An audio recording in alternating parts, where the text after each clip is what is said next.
Watu wote wanajiuliza leo siku ya Ijumaa nini kinafanyika Arusha.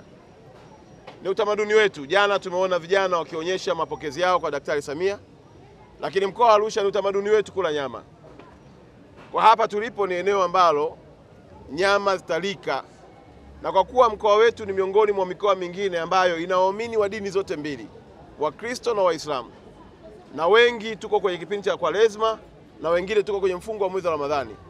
Kwa hiyo nyama hizi zitaanza kuliwa jioni baada ya iftari, na nyama haitauzwa hata pingili moja.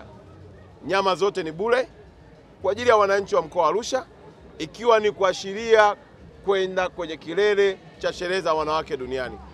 Nyama hizi zote nasema ni bure kwa wewe mwananchi unayekuja kula, lakini Daktari Samia ndio aliyezigharamikia kuhakikisha kwamba zinawafikia wananchi wa mkoa wa Arusha, wanaendeleza utamaduni wao wa kufurahi na kula kwa pamoja. Kwa hiyo wananchi wa mkoa wa Arusha, hautaulizwa umri wako, hautaulizwa dini yako, hautaulizwa chama chako, hautaulizwa kabila lako.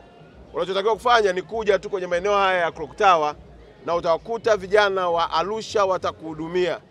Jambo moja pekee ambalo uruhusiwi kulifanya ni kubeba nyama kwenda nayo nyumbani.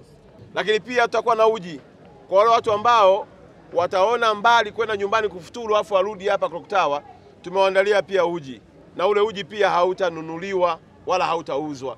Wewe ukifika watakupa kikombe, utakunywa uji wako, utapiga dua yako, utaingia kwenye nyama, utakula nyama. Lakini yote hii ni mapenzi makubwa alionao Daktari Samia kwa wananchi wa mkoa wa Arusha, na kufanya wananchi wote tuendelee kuwa wamoja, tuungane kwa pamoja, na chonde kesho tuweze kumlaki kwa mapenzi makubwa katika uwanja wetu tukisherehekea sikukuu njema ya wanawake. Namalizia kwa kusema hakuna nyumba isiyokuwa na mwanamke.